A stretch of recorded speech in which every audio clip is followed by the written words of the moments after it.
So Chris, you're kind of a tall guy. Okay. I'm not.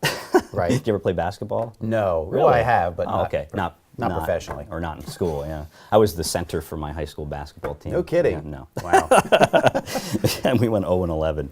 I know a little bit about basketball from living in Orlando with the Magic. They were pretty popular. Okay. I have a little basketball here. Right, okay. And if you could, just open your hand right here on the mat. I want you to squeeze really tight onto that once I give it to you. Now in basketball, that's called a turnover. I feel bad I set you up for that. I have it in my pocket. I only have one. I thought that was only part have of the one. trick. No. But I have pretty sharp fingernails, so I could just saw this in half so we have enough for each of us. So keep your hand out like that. I'll hold on to one. I want you to squeeze tight onto that one right there. We'll go for a 2-point shot. Here we go, 2-point shot. And then if you open your hand, you should have both. I know. When it happens in your hand, it's like a whole different scenario. But let's do it again because you didn't know what to expect. So keep your hand open. I'll give you both. Squeeze tight onto those two. Now we're going to go for a 3-pointer. So hold on to those two. I have a third one. And I'll just poke that down inside the fist, toss it up. And yeah, you have it. I was going to say, because I don't. I'll get rid of a couple of these. So I'm going to put 2 away inside of the pocket. Chris, if I put 2 away in the pocket, that should leave me with how many in my hand? 1. Should be 1. You hesitated. You knew something was going to happen. All 3 come back. So if I put 2 away inside of the pocket, how many do you think are left in the hand? I'm going to go with 3. Oh, I thought you were going to say none because you should have felt it. You didn't feel it? No. You're sitting on all 3 of them. No, I'm just kidding. I'm kidding. I can't do that. That'd be amazing, though, right? Yeah, that would be. 17 years of magic. I haven't figured that one out yet. That's for sure. Brent Kessler was first bitten by the magic bug back when he was just 6 or 7 and got a magic set for Christmas from his great-grandmother. It was more of a learning process. I got interested in it when I was 6, but I didn't really start taking it seriously until I was about 15. I didn't want to do it for other people. I just wanted to do it for fun, for my friends and family, and more of a hobby, I guess you would say. And then by the time I was 14 or 15, I started doing parties on the weekends to pay for my car payment and car insurance by the time I was 16. So that's when I really started focusing on the performance side of it and making sure everything technically looked really clean. And I'm still learning. I'm still learning now. So would you say that at the time when you got the kit, were they pretty simple tricks? Oh yeah. Most magic sets, even today, if you find them in a toy store, will have the cup and ball trick with the 3 cups and the 3 balls. You follow the ball, and then you have the little ball with the kind of like a vase-looking thing, and you take the ball out, put it in your pocket, and it reappears in the vase. And card tricks that use trick playing cards and things like that. So it all starts simple. Like anything, like if you're a musician, you learn the scales, and then you use that knowledge to get into more advanced magic. Which involved bird magic with live doves and manipulation with things like cards and long stem candles. And that forced Kessler to put the axe to the grindstone rehearsing to make sure that everything was as good as possible. He tells us that the #1 reason he became interested in magic was watching David Copperfield on TV each year. He actually saw Copperfield perform live in Williamsport when he was 14 and says he watched the performance in awe, but didn't sit there wondering how he did the tricks. Kessler does close-up magic as well as stand-up magic and says the one trick that he enjoys performing more than any other would be one from his stand-up show where he borrows wedding bands from people in the audience and links them together in a chain of 3 rings and then unlinks them and hands them back to their owners. So how long have you been married, if you don't mind me asking? 8 years. 8 years. I've been married about 9 years myself. My ring still comes off, but I don't want to use mine because you might become a little skeptical. Could I borrow your ring? Your wife won't make you disappear? No, Okay, I hope not. Good. And then I have a bootlace. I'll use my own. I figured it'd be easier than you taking off yours. There's a shoelace here I want you to take a look at. Make sure it's solid as Looks good. shoestring can be. We'll lace it onto there so we don't lose it.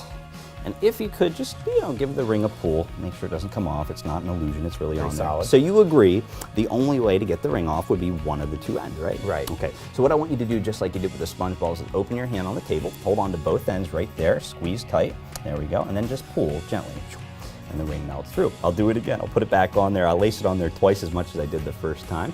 So what I'll do is I'll cross the shoelace over the back of my hand. That makes like a letter X there. And then I'm gonna have you pinch onto this X so the ring shouldn't escape. I just want you to see it one more time before we do it. So yeah, just put your pincher finger out and pinch onto the X. I'll pull away and don't let go. And the ring melts off. I'll show you how it goes back on. This is my favorite part. Make it go back on like, oh no. So sorry, Chris. Well, it was nice meeting you, Chris. Good luck. No, I have a little gift for you. I have a little present in my back pocket. I always keep a spare on my my keychain here. I always keep a spare, minus the fuzzy, on my keychain right next to my lucky card. I have a ring that looks... That's pretty convenient. Yeah, it looks a lot like your ring. What are the odds of that? Me and you own the same exact ring. It's actually screwed on there, which is the most impressive part. Give that back. Sorry about the missing diamond. I have to make a living somehow, you know. And it was after high school that Kessler began to wonder if he could make a living as a professional magician. It came down to the question that many teenagers face: work or school? So you start doing parties at 15. Mm-hmm. How did you progress from there then? Well, by the time I had graduated from Shikellamy, I thought, well, should I go to college or do I want to try this magic thing out and see if I can do it full time and just go for it? Because I had known other magicians not much older than me that did magic for a living, and I thought that was so cool. I made the decision to move along to Scranton with my girlfriend at the time, who's now my wife, and she attended Marywood, and I had really promoted myself to different businesses, restaurants, to hire me to entertain, and by the time I was out of high school, maybe 3 months after I graduated and moved to Scranton, I had enough money saved up. I went there and I started getting all these bookings. I'm like, well, I'm paying the bills now, so maybe there is something to do this, to be able to do it full time. And then by the time she had graduated, we ended up moving to Orlando, and I did magic for Universal Studios theme park for 3 years while I lived down there. So I learned a lot while I was there, and then we moved back to the area, and that was about 5 years ago now. Kessler averages about 20 to 25 events a month. You're looking at video of visits he has made to Bucknell University. He also does a lot of local restaurants around the area, including Old Forge Brewing Company in Danville for its family night, along with Garfield's in Selinsgrove, a few Applebee's, and about 4 others. It's close-up magic at spots like that when people take his card and then think that Kessler will be great for an event, that he gets repeat clients or word-of-mouth business. The internet helps with the people who haven't seen him. Do you play cards at all? Yes, Oh. You play with a full deck? most of the time. I don't. We'll wing this.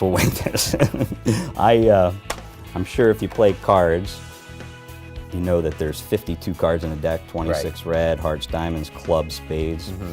I'll give it a little shuffle here. Reach inside of here if you would and take out any card you want. It's a free choice, random selection. Okay, fine, make it hard on me. Don't take the one I want you to do. Go ahead and take out any one you want. Now, it's okay if I see. You don't have to hide it from me or anything like that. Turn it over.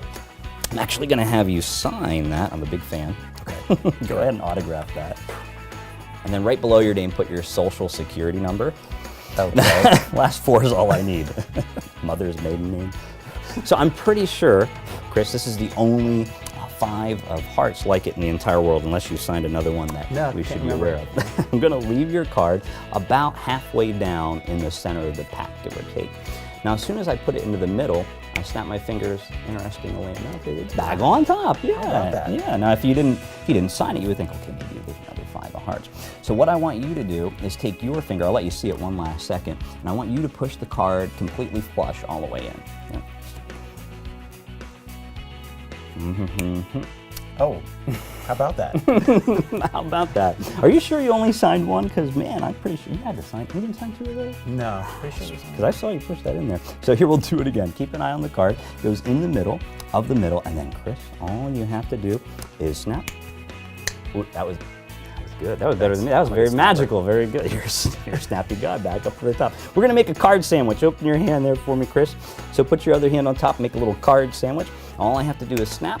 Now turn over that 5 of hearts and show everybody that is actually the Queen of Spades, that is my lucky card. That is my lucky card. Which is interesting because I usually keep my lucky card inside of that keychain over there that's been sitting in full view the entire time. So if you have my lucky card, what could possibly the inside there. Well, I think it's the hard. I hope so. That would be a good ending to the trick. And open it up and show everybody the 5. Very impressive. Perfect. Thank you very much. Yeah. Kessler considers magic a performance art and thinks some are born with a natural ability for it. He now wishes he had gone to college to take theater classes that would help him with the performance side. Unlike when he was a teenager and focused on the technical aspect and trying to look perfect for everyone, he has come to realize that it's not so much about the trick all of the time. It's about making a connection with the audience and showing yourself through your performance so they get to know you a little bit. Now, there is one audience that doesn't need to get to know Kessler at all, and that's his family.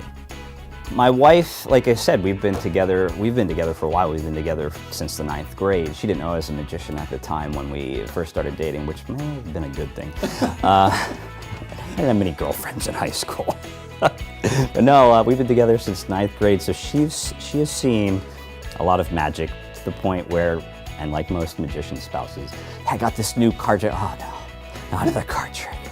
But my family, yeah, I mean, my family has always been very supportive. My grandparents raised me in Point Township, and my grandmother, Elise, was always taking me to the magic shop that used to exist in Sunbury, if you can believe that, for a couple years. She would take me there every Friday and buy me different tricks. And then my family at the house, they want to see these tricks, I do it for them, yeah. And now, like, when I have gatherings over here, like our daughter's birthday party, family just expect me to do magic, you know. It's a given, so yeah. Yeah, I do practice on the family, but they're hard judges. I don't know. They're the toughest crowd, to be honest. Yeah. You take that one. Got it. Got over the left shoulder, right shoulder. You have to do that typically before. There you go. I'll take this one, and then the coin for this. Okay, so we're all set for this. This is the amazing vanishing quarter trick. Okay. It's more of like a bar bet kind of sort of puzzle type trick. The idea is to make the quarter disappear from underneath the salt shaker along with the napkin. So you got 2 barriers to go through. Now if I wanted to make the quarter disappear, I'd somehow have to sneak it underneath there without you knowing and move the napkin. So pretty unlikely. The other thing that's important is knowing the date. That way, once the coin disappears from underneath the salt shaker, we know it's the same one. So I don't know if you can see the date on there. It's a 2001, right? Here we go. 1, 2, 3. Oh, you didn't say anything about that. Yeah, I kind of went the opposite way with the salt shaker there. So that's the amazing vanishing salt shaker, actually. And I'll teach you how to do this. This is a fun one to do at the restaurants. Right. If you're sitting with your family. So you got your salt shaker. Yes. You have your napkin. I'll grab you a quarter. There's a quarter. Right. There you go. So the quarter is the most important part of the trick. That's the misdirection. So you cover that up. You do your patter, which we won't go into, but the basic idea is to talk about the quarter a few times, pull attention to the quarter. Do that at least 2 times to set people up kind of psychologically. So that way, on the last time when I say, oh, what's the date on the coin? I just drop the salt shaker in the hand, and I come back, and of course it looks like it's there. So when you do this, it goes right through the table. Bada boom, bada boom. Yeah, there you go. That's very impressive. Yeah, thank you. Well, you know, hey, while we have this quarter out, let's do one more trick. Okay, good. And like you did on the card, I want you to put your name or your initials will be fine on the quarter, head or tail sign, it doesn't matter. I'll trade you. Get that out of the way. I'm going to give you a penny. And on the penny, I want you to draw a lifelike representation of yourself. Okay, let me get started. Just draw a stick figure. It'll save a lot of time. Oh yeah, that looks exactly like it. That's a spitting image. There we go. So just blow on that, make sure it's dry. Good. I'll do the same thing on your initials. If you could open your hand, we're gonna make a coin sandwich like we did with the cards. So put your other hand on top. There you go.